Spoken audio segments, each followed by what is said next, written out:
Bueno, y acá llegamos al objetivo de la clase. Las cosas que venimos viendo, además de verlas porque son muy interesantes, tienen por propósito llegar a esto. Esto es lo máximo que vamos a alcanzar.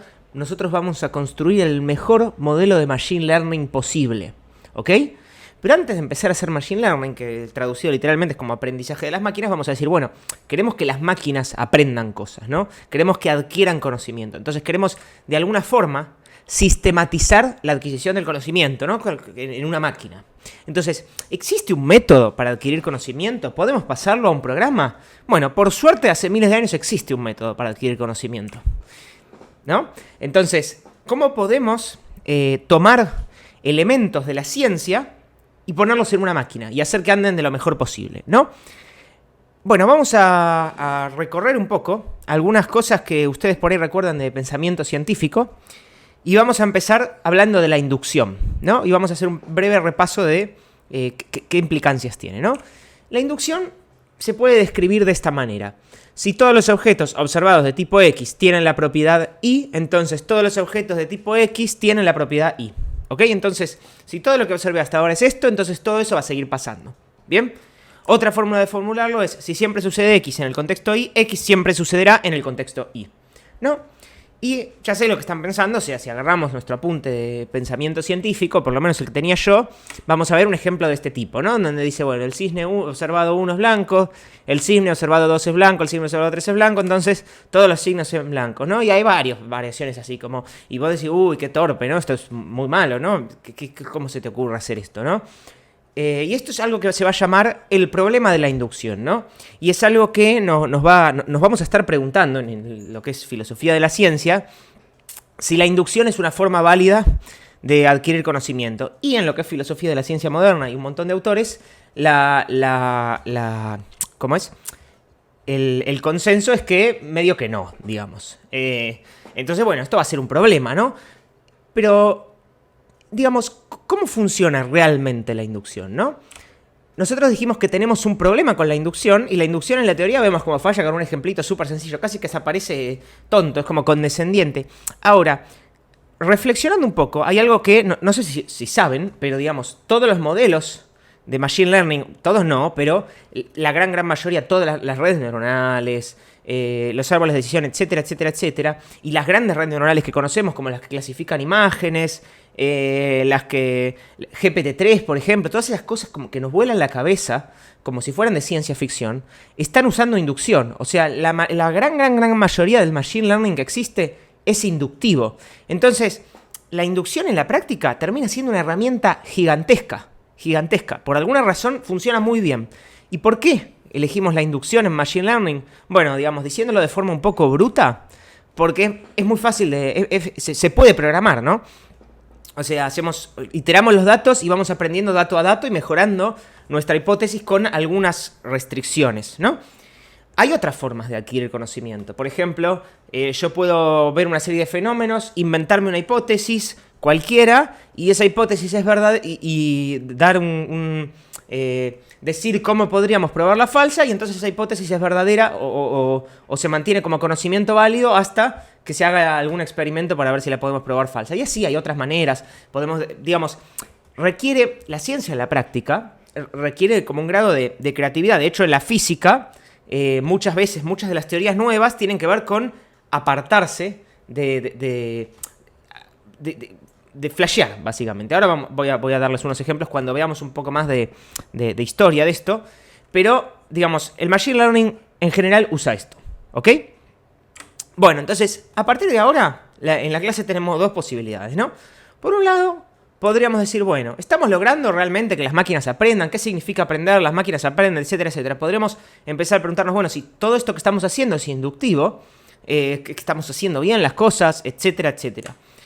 ¿Podemos hacer que las máquinas adquieran conocimiento válido? ¿Es válido lo que están aprendiendo las máquinas cuando aprenden, cuando empiezan a predecir cosas? ¿Puede ser visto como conocimiento? ¿Algún día podrán hacer ciencia las máquinas, por ejemplo? ¿Podemos programar otras formas de adquirir conocimiento? ¿Nos interesa eso? va a salir el sol mañana, ¿no? Esto es como una cosa, inducción versus no inducción, ¿no? Es igual de probable, es igual de razonable que mañana salga el sol o que no salga el sol. O sea, no solo tenemos que lidiar con la ansiedad, tienen que lidiar con la ansiedad de no saber si aprueban esta materia, no saber si se van a morir solos, sino que además no saben si mañana va a salir el sol. Horrible. O tenemos otra alternativa, que es la que a mí me gusta llamar la de los Mythbusters, ¿no? A mí me gustaba mucho ver a los Mythbusters, ellos hacían por ahí un experimento, para los que no lo conocen, para probar algo, en un espacio chiquito. Y por ahí les daba lo que les tenía que dar al experimento, y decían, bueno, pero por diversión vamos a hacerlo más grande. Y vamos a hacerlo más grande, y terminaban volando un avión en un campo, reventando todo, qué sé yo, y terminaban probando la teoría, pero haciendo una mega explosión, y era muy divertido de ver, yo lo veía de chico en Discovery Channel. Bueno, entonces, tomar la alternativa, como que a mí me gusta llamar de los Mythbusters, bueno, la inducción está andando bien, ¿no? Entonces, ¿qué pasará si llevamos la inducción al extremo?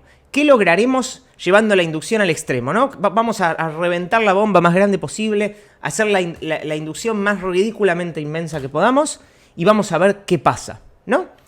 Bueno, vamos a tomar lógicamente este camino, porque lo presenté bastante más divertido, pero además la clase se llama Inducción de Solomonov. Entonces, para eso vamos a ver un poco dos principios históricos y alguna otra herramienta matemática, ¿no?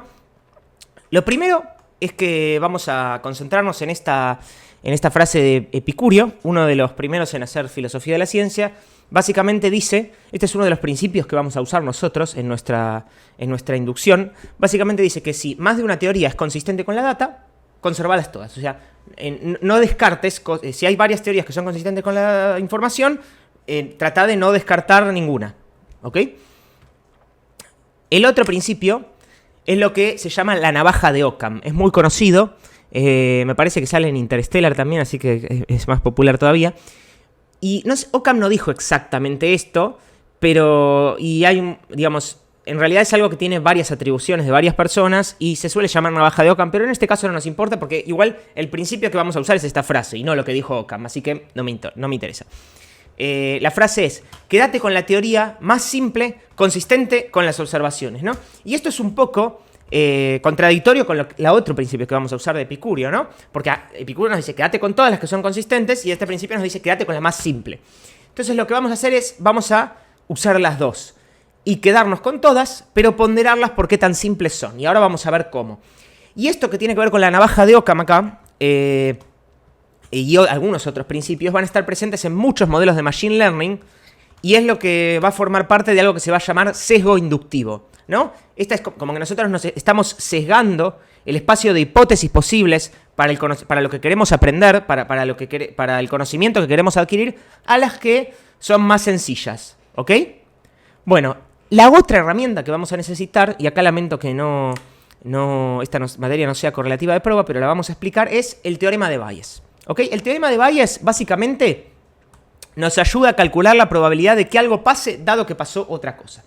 Entonces, ¿qué es lo que queremos calcular? La probabilidad de que una cierta hipótesis, o sea, literalmente una hipótesis científica, digamos, por así decirlo, ahora vamos a ver cómo se baja esto a tierra, sea cierta dada una cierta evidencia, la evidencia E, ¿no? ¿Y cómo vamos a calcular eso? Con estos elementos. La probabilidad de que suceda la evidencia E dado la hipótesis H, o sea, si yo uso la hipótesis H, ¿sucede o no sucede E? Porque, digamos, si no sucede E, entonces ¿para qué estoy considerando esta hipótesis, no? Si yo veo que las cosas se caen cuando las tiro al piso, la hipótesis de que no hay gravedad no tiene sentido, por decir algo, ¿no? Entonces, digamos, esta es la probabilidad de que la evidencia, lo que estoy viendo, se dé si esa hipótesis es cierta, ¿ok? Después vamos a tener la probabilidad de que la hipótesis sea cierta, ¿ok? Y esto es algo un poco más delicado porque tenemos todo el espacio de hipótesis. ¿De dónde saco la probabilidad de que una hipótesis particular sea cierta, no? Pero bueno, acá es donde se va a poner filosóficamente interesante. Y la probabilidad de que la evidencia ocurra, o sea, no solo tengo la probabilidad de que la hipótesis sea cierta, sino que además tengo que tener la probabilidad de que lo que yo vi pase realmente, entre todas las cosas que podrían pasar en el universo, ¿ok? Pero lo vamos a poder bajar a tierra esto, se los prometo. Vamos a ver un ejemplo para entender cómo funciona este teorema, ¿ok?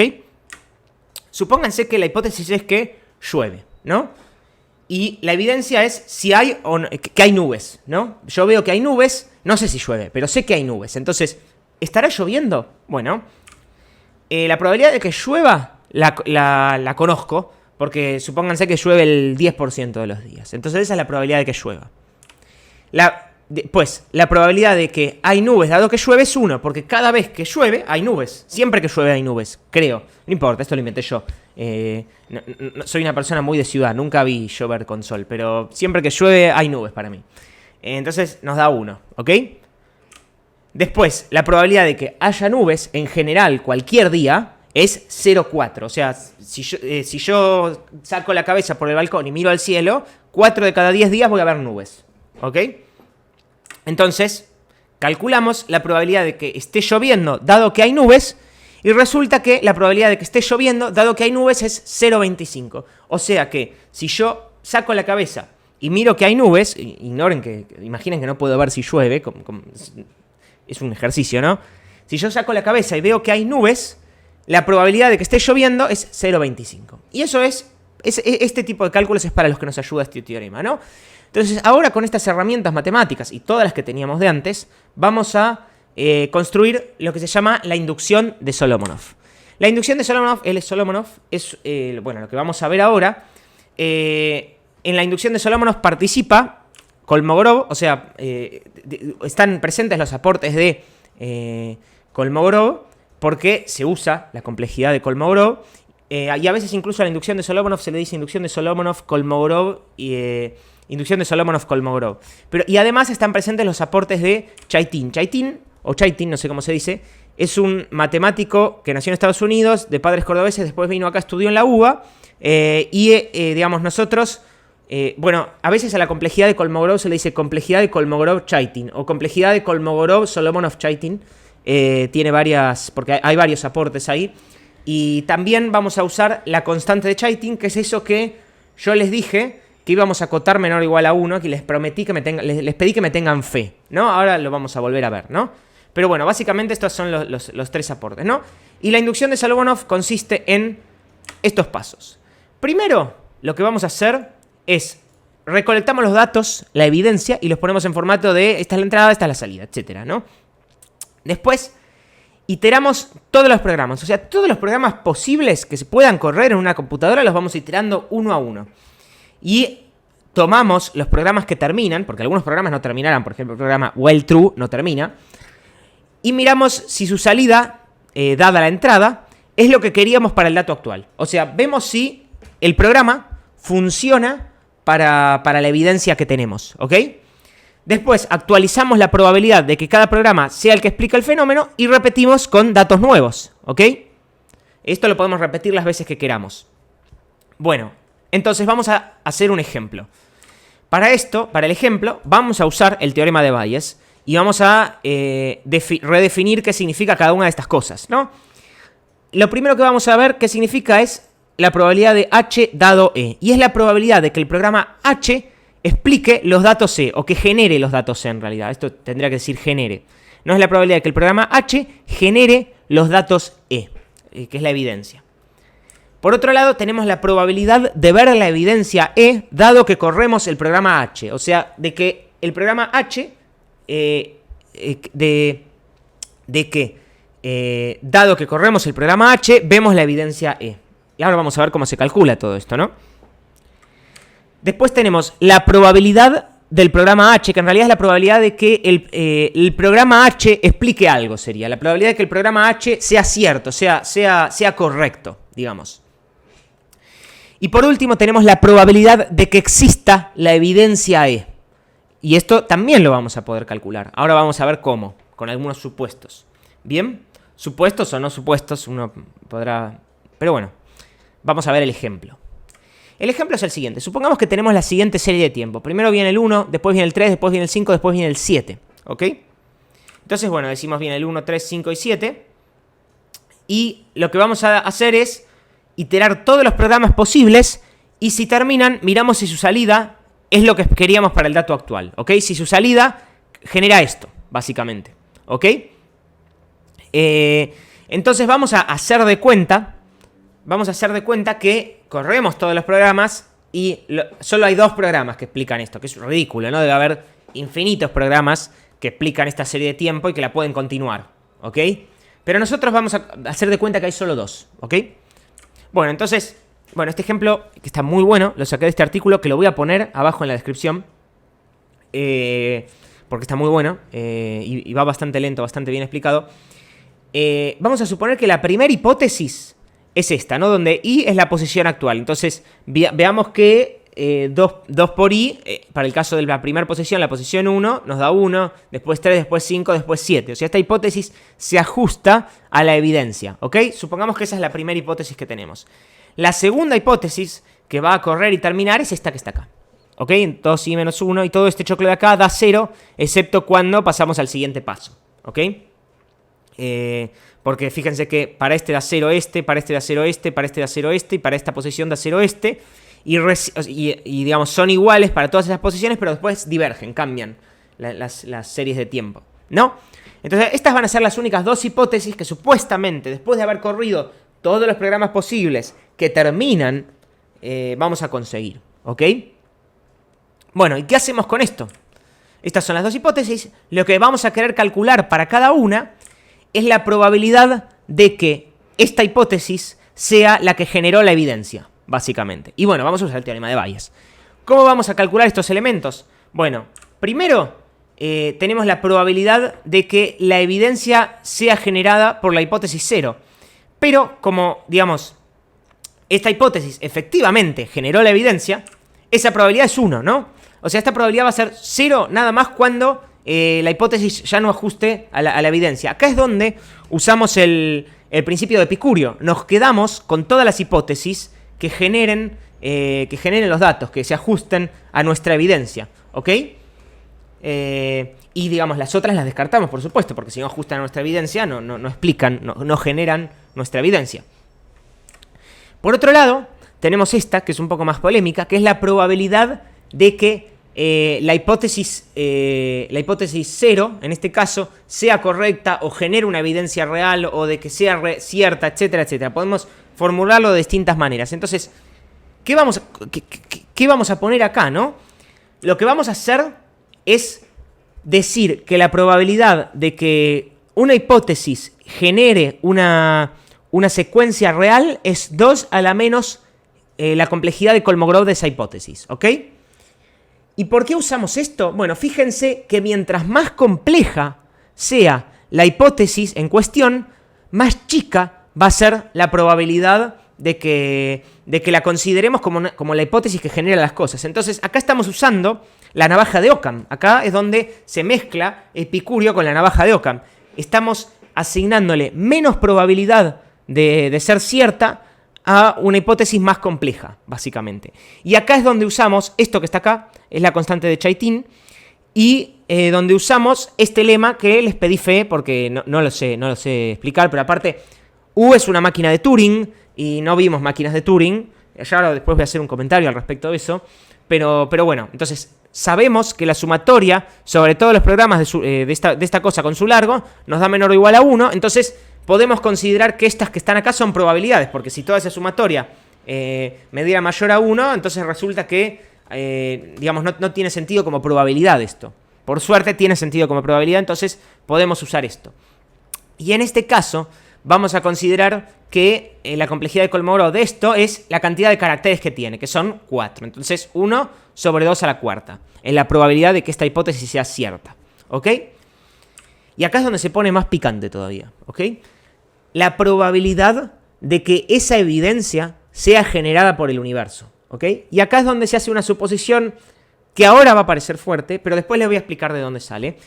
Y lo que vamos a decir es que, acá es donde vamos a flashear, después les voy a explicar por qué, pero vamos a decir que el universo está generado por una computadora, básicamente. Entonces, si el universo está generado por una computadora, la probabilidad de que una evidencia se dé en el universo es la suma de las probabilidades de todas las hipótesis que explican esa evidencia, ¿no?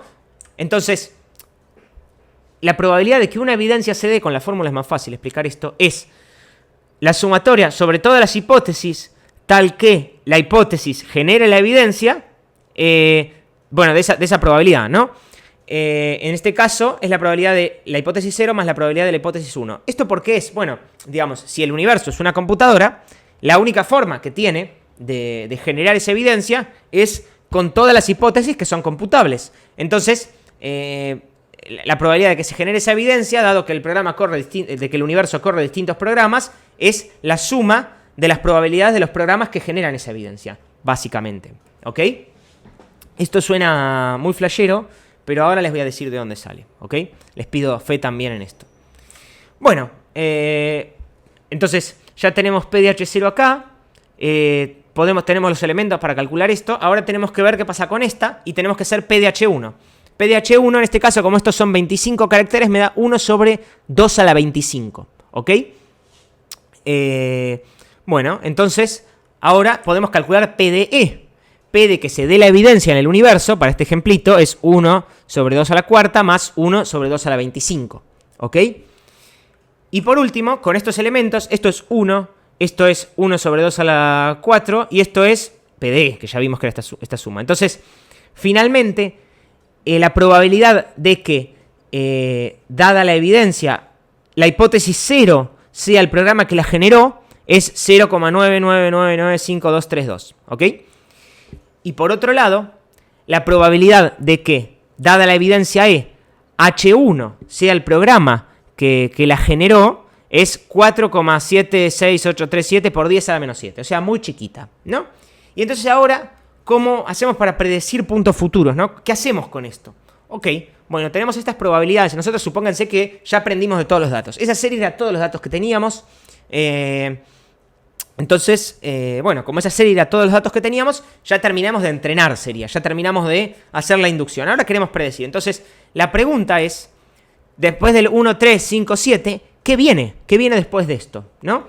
Bueno, para la hipótesis 0, en su posición 5 de la serie de tiempo, lo que viene es un 9, que es lo que a nosotros nos resulta más intuitivo. Fíjense cómo nuestra mente está como programada para seguir la navaja de Occam. Nosotros tratamos de buscar la explicación más simple para las cosas. Mientras tanto, la hipótesis 1 nos da 33 para el punto 5. De vuelta, este ejemplo es del link que les dije que explica todo muy bien y el ejemplo este está buenísimo. Y entonces, bueno, ¿cómo hacemos para predecir? Bueno, nuestra inducción de Solomonov para el paso 5 va a ser lo siguiente. Multiplicar 9, que es la salida de la hipótesis 0, por la probabilidad de que la hipótesis 0 haya sido la que generó la evidencia E. Más 33 por la probabilidad de que la hipótesis 1 haya sido la que generó la evidencia E. ¿Ok? Y esto nos va a dar 8,9996186. Qué raro esto. Este número... Bueno, esto obviamente nos va a dar cerca de 9, porque esta tiene casi toda la probabilidad. Esto, digamos, si estoy promediando algo que multiplica por 9 y algo que multiplica por 33, me tendría que dar un poquito más arriba de 9. Pero esto que está acá debe ser porque hice estas cuentas con la calculadora y me da un error numérico, ¿no? Y nos da más chico. Pero bueno, háganse la idea que es de 9, y algo y 9,000001. Es casi 9, digamos, la predicción que vamos a tener. Si este número no tiene sentido. Bueno, entonces, para repasar en limpio. Recolectamos los datos, iteramos todos los programas, si terminan, miramos su salida, dado la entrada, vemos si su salida es lo que queríamos, actualizamos las probabilidades y repetimos. Bueno, ya se habrán dado cuenta. Bueno, primero que nada les quiero comentar que este es el mejor predictor posible, el mejor modelo de Machine Learning para cualquier problema que se puede correr en la computadora. ¿Ok? Eso tiene unas cotas maravillosas, esto se demuestra, qué sé yo. Obviamente es súper complicado. Lo leo, no lo entiendo, lo leo, no lo entiendo, lo leo, lo entiendo un poquito. Pero bueno. Y, digamos, una de las cosas a notar es que esto lo logramos por medio de inducción. O sea, la inducción termina siendo la mejor manera de hacer que la máquina aprenda una evidencia. ¿Ok? Y eso es bastante fuerte, porque estamos hablando de sistematizar el conocimiento, del problema de la inducción, de si la inducción genera conocimiento válido, si mañana sale el sol, etcétera, etcétera. Y de repente vemos que digamos que la mejor manera de aprender algo en una computadora es esta, digamos. Y tenemos que prestar atención a los elementos como filosóficos que tenemos en el medio, lo de Epicurio, la navaja de Occam, el hecho de que sea inductivo, por supuesto, el hecho de que aparezca el teorema de Bayes. Estos elementos propios de la inducción de Solomonov en otros algoritmos inductivos, ustedes lo van a ver con otra forma. Todos los algoritmos inductivos de Machine Learning tienen un sesgo inductivo, de alguna forma consideran la navaja de Occam, y tienen otras formas de sesgo inductivo, de alguna forma van descartando hipótesis, etcétera, etcétera. Si ustedes se mentalizan bien en esto, pueden ver estas estructuras en cualquier modelo de Machine Learning moderno. Pero además esto tiene otras implicancias que voy a tratar de explicar. Bueno, hay otro problema más aparte de que esto... o sea, no podemos iterar todos los programas, esto es intractable, ya se habrán dado cuenta, pero además, si pudiéramos editar todos los programas, no sabemos si terminan, porque hay algo que se llama halting problem, que es que no se puede saber si un programa dado termina, ¿ok? Pero hay algo más que esto hace que esto sea una locura. Bueno, a todo esto, todas estas, ese U que vimos que era una máquina de Turing, no vimos máquinas de Turing, pero bueno, hay una tesis que se llama la tesis de Church-Turing, que dice que cualquier función computable puede ser realizada en una máquina, particularmente en una máquina de Turing, ¿ok? Esto es muy flashero porque primero, si ustedes saben lo que es una máquina de Turing o buscan, es una máquina que tiene una cinta y unas operaciones súper sencillas, 4 operaciones, como si le dijeran escribir un 0 en la cinta, leer uno, no sé, algo así. Con eso pueden hacer cualquier cosa que hace una computadora moderna. Pero ahora, lo que yo quiero que, o sea, supongamos que tenemos la siguiente hipótesis, ¿ok? Todo el universo, todos los fenómenos que vemos del universo se pueden explicar respecto de alguna fórmula matemática, respecto de algún cálculo, ¿ok? Eso no es tan loco, es una suposición que si le preguntan a cualquier físico, a cualquier ingeniero, va a pensar que es cierta porque es lo que hacemos todos los días, digamos. Todo el tiempo estamos pudiendo explicar el universo a través de fenómenos matemáticos. Entonces, si todo el universo es explicable a través de fenómenos matemáticos, todo el universo es simulable a través de una máquina, básicamente. Eso es lo que significa. En palabras de von Neumann, él decía: si me decís exactamente qué es lo que una máquina no puede hacer, siempre voy a poder construir una máquina que haga eso, ¿no? Entonces, tenemos que el universo está construido por todas funciones computables, supuestamente. Una computadora puede, bueno, justamente son computables o calculables sería. Una computadora puede calcular cualquiera de esas funciones. Y tenemos que la mejor forma de predecir entonces cualquiera de las funciones del universo es por medio de inducción, particularmente esta inducción, ¿ok? Y eso es una locura. O sea, entonces, nosotros cualquier problema científico que tengamos, esto es incomputable, ¿no? Pero cualquier problema científico que tengamos o cualquier conocimiento que queramos adquirir, cualquier pregunta que queramos contestar, si es cierto que todos los fenómenos del universo se explican por una función calculable, ¿no? Básicamente hacemos inducción y conseguimos las mejores hipótesis para eso, esta inducción, ¿ok? Y en los términos de esta inducción va a dar el error más chico en el universo de todo lo que es calculable. Esto es una locura. Y es una locura que todo esto se dé en el contexto de una máquina de Turing que tiene 4 operaciones pelotudas que, si lo ven, se van a dar cuenta. O sea, esto es algo que tiene un montón de implicancias respecto a lo que es reflexiones en filosofía de la ciencia, en el problema que acabamos de ver, en entender cómo se relaciona el aprendizaje con el universo y lo computable con el universo. Es muy flashero. Y es algo que preparando esta clase, es algo que a mí ya me llamaba la atención, preparando esta clase, leyendo más, me vuelve a sorprender y aprendo cosas nuevas, y cada vez que lo volvés a leer, aprendés cosas nuevas y empezás a entender otras implicancias, empezás a ver cosas más profundas respecto de esto, y es algo como que no termina, es algo tan loco que es como para tirar todo por la ventana, no te entra, es como si el cerebro, el cráneo no tuviera volumen para meterse esto, ¿no? Sobre todo si te gustan los temas, si les gustan los temas en filosofía de la ciencia, esto es flashero. Que esto esté probado matemáticamente. Bueno, pero bueno, esto es incomputable. Entonces, bueno, ¿qué me estás enseñando? Algo incomputable. De vuelta, como les dije, primer cosa que se tienen que llevar de esto, los modelos actuales de Machine Learning son inductivos y van a encontrar estos elementos, o algunos de estos elementos, en esos modelos. Particularmente muchos modelos actuales están queriendo ser, este es un modelo como generativo, digamos, no importa qué es eso. Pueden volver a ver esto después de hacer prueba, les recomiendo. Pero muchas alternativas de Machine Learning que están funcionando mejor, que están funcionando muy bien y que se están volviendo el estado del arte en muchas cosas, usan aprendizaje bayesiano. Entonces es como que nos estamos de alguna forma aproximando a esto. Pero además hay aproximaciones. Este es Marcus Hutter, que es un gran divulgador e investigador en estos temas. Hay muchas aproximaciones, yo lo adoro. Después les voy a dejar un video en la descripción que le hacen una entrevista, que entendiendo todo esto van a poder entender lo flashero que es todo esto, y las preguntas que le hacen están muy buenas. Hay un montón de aproximaciones a la inducción de Solomonov que literalmente intentan iterar por medio de los programas, digamos, intentan imitar eso, obviamente con algunas restricciones, ¿ok? Y funcionan bastante bien, lo que pasa es que son lentas, pero, digamos, esto es algo, digamos, si ustedes se sorprenden con GPT-3, con las redes neuronales que predicen sobre imágenes, esto es, si eso ya les parece ciencia ficción, esto es una locura. El hecho de trabajar en esto, en tratar de aproximar esto, es lograr la mejor hipótesis para cualquier evidencia. Es un sueño esto, es una locura esto. Lograr aproximar esto es una locura.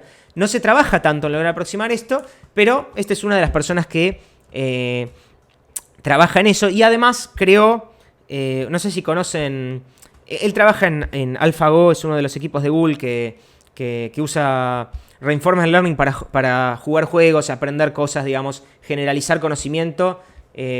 No vemos Reinforcement Learning nosotros, pero básicamente, si vos mezclás matemáticamente la inducción de Solomonov con Reinforcement Learning, vas a tener un agente que tiene una motivación. Como si yo les dijera que pongo una computadora a decirle, bueno, tu objetivo ahora es resolver, no sé, contestar cualquier pregunta. ¿Por qué los humanos están en la Tierra? ¿Cuál es el propósito de no sé qué? Lo que sea. La pregunta que sea, y el mejor agente, el mejor ser que va a poder resolver eso es ese modelo matemático que se llama AIXI, que es un agente de inteligencia general que es desarrollado por Marcus Hutter. Entonces los invito a ver esa entrevista porque está muy buena y esto es muy emocionante y esto es ciencia ficción de altísimo nivel, pero también es ciencia. Y eso es lo que es flashero y tiene un montón de implicancias filosóficas. Nada, esa es estoy muy emocionado. Siempre quise dar esta clase. Espero no haberme equivocado mucho. Estoy seguro que el 20% de lo que fui recorriendo durante esta clase tiene que estar mal, tiene que haber un montón de errores y que seguro de acá a un año, si es que la vuelvo a dar o la vuelvo a iterar, la voy a ver habiendo estudiado más y voy a decir que boludo. Pero bueno, no importa, es mejor darlo así, parcialmente bien, que no darlo, digamos, porque es un tema muy interesante. Y nada, muchas gracias.